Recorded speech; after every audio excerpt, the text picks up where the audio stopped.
Hi, and welcome to another video on what you have missed out in CPT series. మన థీమ్లో మనం ముందే అనుకున్నట్లు మనం ఈ సిరీస్లో CPTలో ఉన్న సిలబస్ని మనం ఏ విధంగా అయితే చూసి ఉండాలి, ఏ విధంగా నేర్చుకొని ఉండాలి అనే దాని మీద ఫోకస్ చేస్తున్నాం. చాలా వరకు మనం మెథడ్ నేర్చుకుంటూ వెళ్ళాం. CPT స్టేజ్లో what our experience has been is that students are going by the method, not by the concept, which is not a healthy practice. ఐపీసీసీలో కానీ లేదా సిఏ ఇంటర్లో కానీ సిఏ ఫైనల్లో కానీ. సో ఫర్ ఎగ్జాంపుల్ మనం తీసుకుంటే కన్సైన్మెంట్లో మనకందరికీ నార్మల్గా ఫస్ట్ నేర్పించే విషయం ఏమిటంటే first entry consignment account debtor to goods sent on consignment account. ఇది first entry. Goods sent on కన్సైన్మెంట్కి ఇది ఫస్ట్ ఎంట్రీ అని చెప్పడం జరుగుతుంది. ఫస్ట్ బేసిక్ అండర్స్టాండింగ్ మిస్టేక్ ఇక్కడ స్టార్ట్ అవుతుంది. This is not actually the first entry. First entry ఇదని చెప్తాం. చివరి entry say for example consignment account ఇది తీసుకుంటే కన్సైన్మెంట్ అకౌంట్లో డెబిట్ సైడ్ ఇక్కడ to goods sent on consignment ఒక 10,000కు ఎంట్రీ రాసుకుంటారు. అదేవిధంగా గూడ్స్ సెంట్ ఆన్ కన్సైన్మెంట్ అకౌంట్ను ఓపెన్ చేసుకుంటాం. దీంట్లో credit side by consignment account ఒక 10,000 రాసుకుంటాము. After the consignment is completed కన్సైన్మెంట్లో ప్రాఫిట్ ఆర్ లాస్ కనుక్కొని దీన్ని P&L అకౌంట్కి ట్రాన్స్ఫర్ చేస్తాము అని చెప్తుంటాము. అవునా? ఇది అయిన తర్వాత చివరి ఎంట్రీగా దీన్ని టు ట్రేడింగ్ అకౌంట్ అని చెప్పేసి ట్రేడింగ్ అకౌంట్కి ట్రాన్స్ఫర్ చేస్తాము. So this entry will be goods sent on consignment account debtor to trading account అని ఇది చివరి ఎంట్రీగా ట్రాన్స్ఫర్ చేస్తాము అని మనకు నేర్పించడం జరిగి ఉంటుంది. నిజంగా చెప్పాలంటే this is the first entry. Consignment అకౌంట్స్లో ఇది ఫస్ట్ ఎంట్రీ అవుతుంది మనకు. ఎలాగని చెప్పి చూద్దాం. ఈ ఎలాగని చెప్పి మనకు అర్థం కావాలి అంటే ఫస్ట్ మనకు ట్రేడింగ్ అకౌంట్ అంటే ఏంటి, ప్రాఫిట్ అండ్ లాస్ అకౌంట్ అంటే ఏంటి అర్థం అవ్వాలి. Okay, what is a trading account? Trading అకౌంట్లో ఓపెనింగ్ స్టాక్ అని రాస్తాం, పర్చేజెస్ రాస్తాం, వేజెస్, ఫ్రైట్ ఎక్సెట్రా రాసి సేల్స్ రాస్తాం, ఇక్కడ క్లోజింగ్ స్టాక్ రాస్తాం, టు గ్రాస్ ప్రాఫిట్ కనుక్కుంటాం. అంతేనా? So next profit and loss అకౌంట్లో ఇండైరెక్ట్ ఇన్కమ్స్ అన్నీ ఇక్కడ రాస్తారు, ఇండైరెక్ట్ ఎక్స్పెన్సెస్ అన్నీ ఇక్కడ రాస్తారు. ఈ మిగిలిన దాన్ని నెట్ ప్రాఫిట్ అని పిలుస్తాం. అవును కదండి? So what is this trading account? Trading account అంటే ఏంటి? ట్రేడింగ్ అకౌంట్లో మనకి ఏం తెలుస్తుంది? Trading account is where we find the gross profit. So what is our gross profit? The gross profit of ours is the difference between the revenue and the expenditure, not expense. Clear అండి? ఈ revenue సంపాదించడానికి ఏం expenditure పెట్టుంటామో దీన్ని ఇక్కడ trading అకౌంట్లో match చేస్తాము. This is hour actual activity. Say for example నేను 100 రూపాయలకి సేల్ చేస్తున్నాను అనుకుందాం. ఈ టోటల్ ఈ సైడ్ టోటల్ 100, ఈ సైడ్ టోటల్ ఈజ్ 80. సో 100 రూపీస్కి నేను సేల్ చేస్తే దాంట్లో 80 రూపీస్ నా కాస్ట్ పోతే 20 rupees should be my gross profit. So my gross profit ratio is 20%. ఈ గ్రాస్ ప్రాఫిట్ రేషియో 20% అనడం వెనకాల అర్థం ఏంటండి? మనం ఒక ఐటమ్ని 100 రూపీస్కి అమ్మినామంటే దాంట్లో నాకు 20% మిగులుతుంది. సే ఫర్ ఎగ్జాంపుల్ నేను 10,000 అమ్ముంటే ఇంటూ 20% మిగలాలి. 1 lakh అమ్మితే 20% మిగలాలి. ఈ 20%ని ఫిక్స్డ్గా ఉండిపోతుంది. This is our margin. Clear అండి? సే ఫర్ ఎగ్జాంపుల్ నేను ఇక్కడ 10 lakhs అమ్మాను. 10 lakhsలో నాకు 20% మిగులుతుంది అంటే ఎంత మిగలొచ్చండి? 2 lakhs is my gross profit. ఈ గ్రాస్ ప్రాఫిట్ని పెంచుకోవడానికో తగ్గించుకోవడానికో, not the ratio, amount of gross ప్రాఫిట్ని పెంచుకోవడానికో తగ్గించుకోవడానికో మనం ఈ ఇండైరెక్ట్ ఎక్స్పెండిచర్స్ పెడతాం. సో ఫర్ ఎగ్జాంపుల్ ఇక్కడ అడ్వర్టైజ్మెంట్ పెడతాం, శాలరీస్ పెడతాం, రెంట్ పే చేస్తాం. ఇవన్నీ ఎందుకు పే చేస్తామండి? ఈ అడ్వర్టైజ్మెంట్ వల్ల లేకపోతే అకౌంటెంట్స్ని ఇచ్చి శాలరీస్ పెట్టుకోవడం వల్లనో, రెంట్ ఇచ్చి బిల్డింగ్ తీసుకోవడం వల్లనో will be able to make additional సేలు పెంచడానికి ఈ ఎక్స్పెండిచర్ పెడతాం. గ్రాస్ ప్రాఫిట్ అంటే ఈ సేల్లో మనకు మిగిలేది. సో మనకు మిగిలేది 20. సే ఫర్ ఎగ్జాంపుల్ రేపు మనం ఒక బ్యాంకర్ దగ్గరికి వెళ్ళాం. బ్యాంకర్ దగ్గరికి వెళ్తే ఫస్ట్ వాడు గ్రాస్ ప్రాఫిట్ చూస్తాడు. గ్రాస్ ప్రాఫిట్ అంటే ఏంటి? వీడు ఎంత అమ్మితే వాడికి ఎంత మిగులుతుంది. So this is the actual profitability. ఒకరికి గ్రాస్ ప్రాఫిట్ హెల్దీగా ఉంది కానీ నెట్ ప్రాఫిట్ తక్కువ ఉంది అంటే రీజన్ ఏమైంటుందండి? గ్రాస్ ప్రాఫిట్ బాగుండి నెట్ ప్రాఫిట్ తగ్గిపోయింది అంటే అర్థము ఎక్స్పెండిచరు ఎక్కువ పెడుతున్నాడు. సో ఈ ఎక్స్పెండిచర్ని కంట్రోల్ చేసుకుంటే వాడు ప్రాఫిట్లోకి వచ్చేస్తాడు. అలాంటి వాడికి నమ్మి ధైర్యంగా లోన్ ఇవ్వచ్చు. అర్థమవుతుందా? గ్రాస్ ప్రాఫిట్ తక్కువ ఉంటే, gross profit say for example 0.5% ఉంది లేదా 1% ఉంది, వాడికి నమ్మి ధైర్యంగా లోన్ ఇస్తారా మీరు? మీరు కూడా ఇవ్వరు కదా. బ్యాంకర్ కూడా అదే చూస్తారు. ఫైనాన్షియర్స్ ఎవరున్నా గ్రాస్ ప్రాఫిట్ పర్ఫార్మెన్స్ ఎలా ఉంది అని చూస్తారు. సే ఫర్ ఎగ్జాంపుల్ మీరు ఒక కంపెనీని తీసుకుందాం, లేదా మీ బిజినెస్ అనుకోండి. ఫస్ట్ ఇయర్లో గ్రాస్ ప్రాఫిట్ 20% ఉంది, సెకండ్ ఇయర్లో 30% అయ్యింది, థర్డ్ ఇయర్లో 10% అయ్యింది, మళ్ళీ 1% అయ్యింది, 2% ఉంది, 6% ఉంది, 9% అయ్యింది. మీ ప్రీవియస్ పర్ఫార్మెన్స్ ఈ విధంగా ఉంటే ఏ బ్యాంకర్కైనా ఏం అర్థం అవుతుందండి?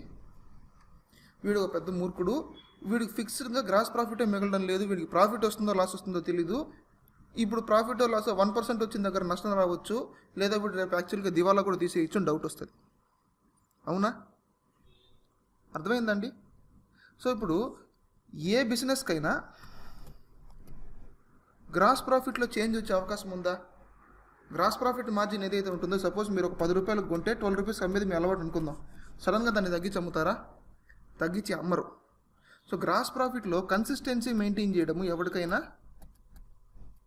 Very very important. ఈ కన్సిస్టెన్సీని బ్రేక్ చేయకుండా చూసుకోవాలనే అకౌంటెన్సీ చెప్తుంది మనకు. అర్థమైందండి? ఇప్పుడు కన్సైన్మెంట్ జోలికి వద్దాం, కన్సైన్మెంట్ విషయానికి వద్దాం. What is consignment? కన్సైన్మెంట్ ఎప్పుడు చేస్తారు? కన్సైన్మెంట్ ఏం చేస్తారంటే, ఇక్కడ నుంచి స్టాక్ ఇంకొక ప్లేస్కి పంపిస్తారు, అక్కడ అమ్మిస్తారు, అమ్మిన వాటికి కమిషన్ ఇస్తామని చెప్తాము. సో ఇక్కడ నా క్వశ్చన్ ఏంటంటే, ఇక్కడి నుంచి స్టాక్ వేరే చోటికి పంపించి అక్కడ అమ్మేటప్పుడు హ్యాపీగా మీరు బ్రాంచ్ పెట్టుకోవచ్చు కదా. మీకు ఐపీసీసీ లేదా సిఏ ఇంటర్లో బ్రాంచ్ అకౌంట్స్ ఉంది,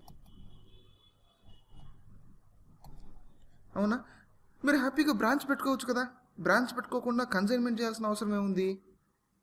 the reason is consignment is an irregular sale are seasonal demand ఉండేటప్పుడు చేసే పని ఇది,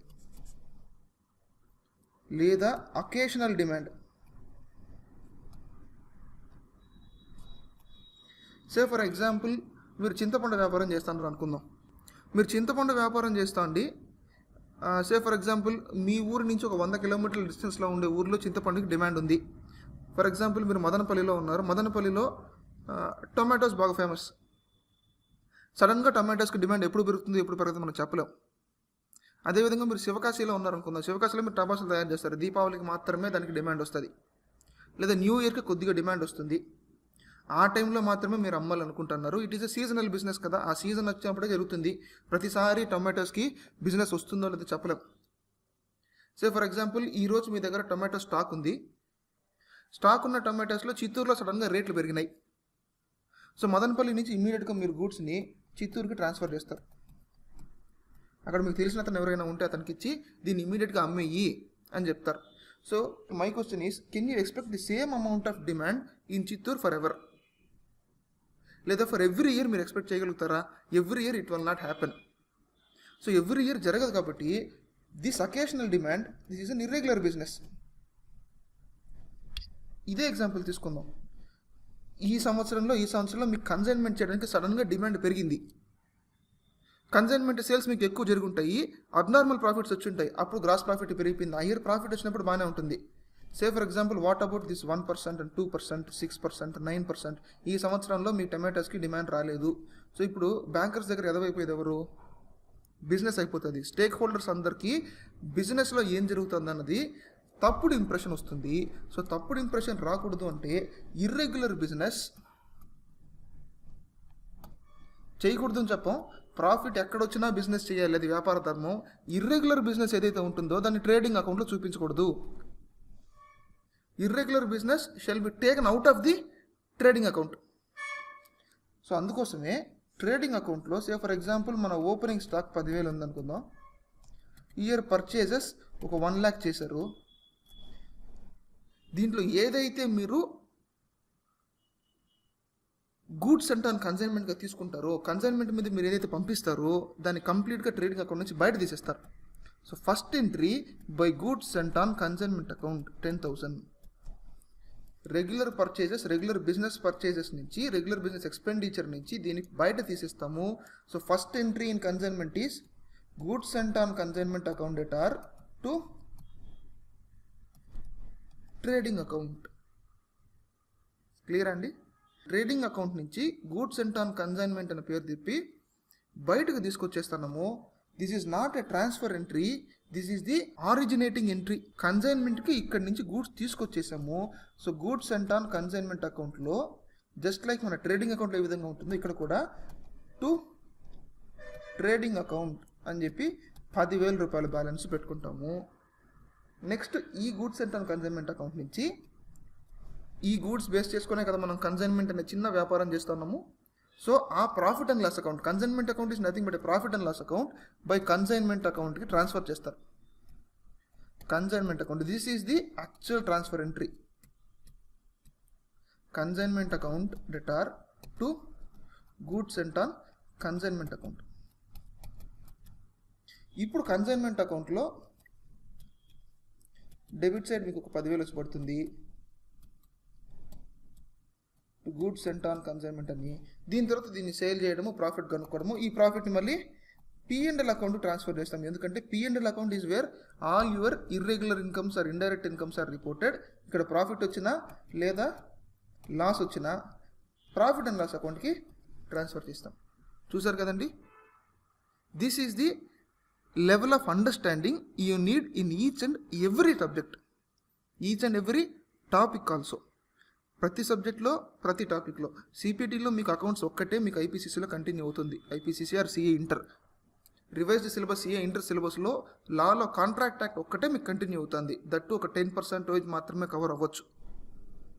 సో సిగ్నిఫికెంట్గా ఇక్కడ మీకు గుడ్ న్యూస్ ఏంటంటే సిపిటీలో ఉండే అకౌంట్స్ మాత్రమే కంటిన్యూ అవుతుంది. అకౌంటెన్సీలో బేసిక్స్ ఎలాగోలాగా కింద మీద పడి నేర్చుకోవచ్చు. ఐపీసీసీలో you are getting introduce to 9 new subjects, relatively 9 కొత్త సబ్జెక్టులే. ఎందుకంటే లాలో మీకు ఆల్రెడీ కాంట్రాక్ట్ యాక్ట్ ఒకటి మాత్రమే టచ్ ఉంది. కంపెనీస్ యాక్ట్ తెలీదు, ఇంటర్ప్రిటేషన్ ఆఫ్ స్టాట్యూట్స్ తెలీదు, జనరల్ క్లాజెస్ యాక్ట్ తెలీదు, నెగోషియబుల్ ఇన్స్ట్రుమెంట్స్ యాక్ట్ తెలీదు. అదేవిధంగా కాంట్రాక్ట్ యాక్ట్లో మెజారిటీ పార్ట్ ఐపీసీసీలో ఉన్న సిలబస్ లేదా సిఏ ఇంటర్లో ఉన్న సిలబస్ మీకు ఇంతవరకు తెలీదు. ప్రతి సబ్జెక్ట్లో మీరు కన్సైన్మెంట్ ఇంతవరకు మాకు బాగా వచ్చు అనుకుంటున్నారు కదా. సో మీకు రాని కాంపోనెంట్ ఎంత ఉంది ఇప్పుడు అర్థమైంది కదా. ఇదే విధంగా ప్రతి సబ్జెక్ట్లో you should stop taking things for granted, you should stop accepting things, you should start questioning.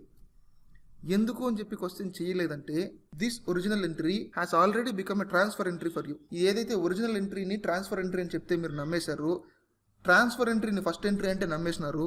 ఇదే విధంగా మీ టీచర్ ఏ తప్పు చెప్పినా మీరు నమ్మాల్సి వస్తుంది. This is a transfer entry అని చెప్పినప్పుడే మీరు అడుగుండాలి ఎందుకు ట్రాన్స్ఫర్ ఎంట్రీ అని. So start questioning from now on. ప్రతి దాన్ని క్వశ్చన్ చేస్తూ నేర్చుకోవడం స్టార్ట్ చేయండి. Happy learning.